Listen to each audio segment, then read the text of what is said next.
తెలంగాణ ప్రభుత్వం నేడు అసెంబ్లీలో బడ్జెట్ ప్రవేశపెట్టనుంది. కాసేపట్లో రాష్ట్ర బడ్జెట్కు తెలంగాణ కేబినెట్ ఆమోదం తెలపనుంది. 2025-26 ఆర్థిక సంవత్సరానికి రాష్ట్ర బడ్జెట్ ప్రవేశపెడుతోంది.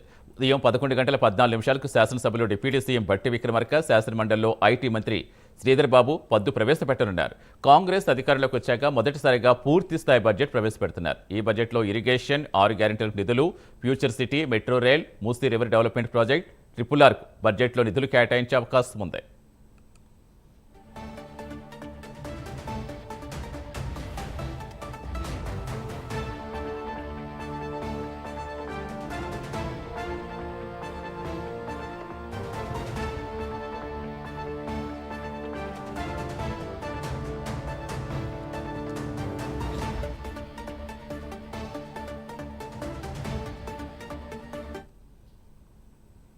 కాసేపట్లో వార్షిక బడ్జెట్ ప్రవేశపెట్టబోతోంది తెలంగాణ ప్రభుత్వం. అసెంబ్లీ నుంచి పూర్తి సమాచారం ఇచ్చేందుకు మా కరెస్పాండెంట్ అజీం లైవ్ లో జరుగుతున్నారు. Good morning Azeem. ఈరోజు బడ్జెట్ లో ప్రధానంగా ఏ రంగాలకు ఎక్కువ నిధులు కేటాయించే అవకాశం ఉంది?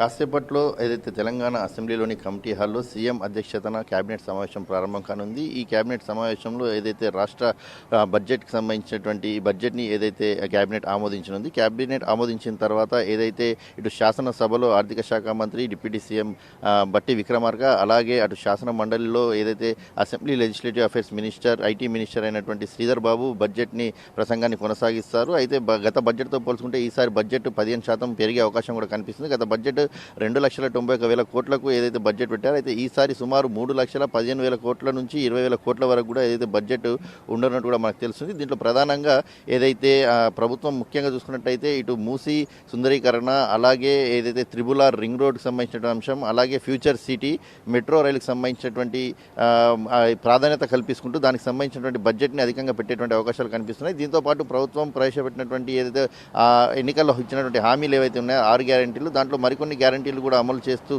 ఏదైతే ప్రభుత్వం నిర్ణయం తీసుకున్నట్టు తెలుస్తుంది. ఈ అంశంలో ఏదైతే వాటికి సంబంధించినటువంటి బడ్జెట్ను కూడా కేటాయించేటువంటి అవకాశం కూడా చాలా స్పష్టంగా కనిపిస్తుంది. దీంతో పాటు ఏదైతే విద్యా రంగానికి సంబంధించినటువంటి బడ్జెట్ కూడా ఏదైతే ప్రామాణికంగా తీసుకొని ఎక్కువ శాతంలోనే బడ్జెట్ పెట్టే అవకాశాలు ఉన్నట్టు కూడా మనకు తెలుస్తుంది. సో ఓవరాల్గా చూసుకున్నట్లయితే గత బడ్జెట్తో పోలిస్తే ఈ బడ్జెట్ సుమారు 15,000 కోట్ల నుంచి 20,000 కోట్లు అధికంగా ఉండేటువంటి అవకాశం అయితే చాలా స్పష్టంగా కనిపిస్తుంది. దీనికి సంబంధించి బట్టి విక్రమార్క ఇప్పుడే ఏదైతే ప్రజాభవన్లో బడ్జెట్ సంబంధించి ఆలయానికి వెళ్ళే పూజలు నిర్వహించి ఏదైతే ప్రజాభవన్ నుంచి అసెంబ్లీకి కూడా బయలుదేరిన పరిస్థితి మనకు కనిపిస్తుంది. ఓవరాల్గా ఇరిగేషన్, అలాగే ఫ్యూచర్ సిటీ, మూసీ సుందరీకరణ, మెట్రో రైలు విస్తరణ, దీనికి సంబంధించినటువంటి బడ్జెట్ కేటాయింపులు అధికంగా ఉండేటువంటి అవకాశం ఉంది. దీంతోపాటు వైద్య రంగంలోకి సంబంధించినటువంటి ఆరోగ్యశ్రీ కావచ్చు, అలాగే ఏదైతే ఫీజు రీఎంబర్స్మెంట్ సంబంధించిన అంశం కావచ్చు, అలాగే పెన్షన్లు పెంచేటువంటి అవకాశం కూడా కనిపిస్తుంది. పెన్షన్లు పెంచడానికి కావాల్సినటువంటి 8,000 కోట్ల బడ్జెట్ కూడా పెట్టేటువంటి అవకాశం కనిపిస్తుంది. అలాగే యువ వికాస్ సంబంధించినటువంటి 6,000 కోట్లు కూడా దీంట్లో ఉండడం కూడా మనకు తెలుస్తుంది. అయితే బడ్జెట్లో ఇంకా ఏ అంశాలను ప్రభుత్వం కీలకంగా తీసుకుందని కూడా చూడాల్సి ఉంటుంది. ఎందుకంటే బడ్జెట్ సమావేశాల కంటే ముందే గత నెల రోజుల నుంచి కూడా ఆర్థిక శాఖ మంత్రి అయినటువంటి డిప్యూటీ సీఎం బట్టి విక్రమార్క ఏదైతే ప్రీ బడ్జెట్ మీటింగ్స్ కూడా అన్ని శాఖలకు సంబంధించినటువంటి శాఖల అధికారులతో కావచ్చు, మినిస్టర్లతో కావచ్చు ఏదైతే సమావేశం కూడా నిర్వహించారు.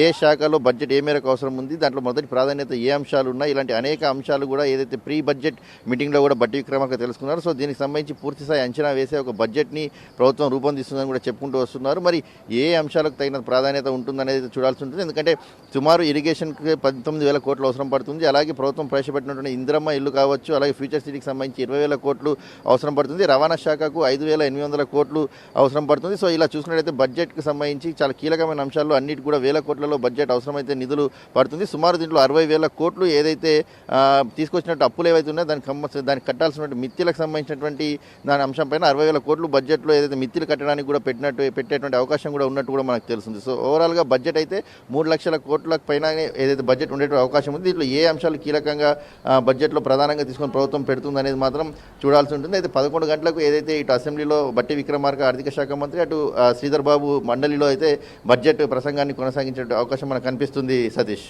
Right, thank you Azeem.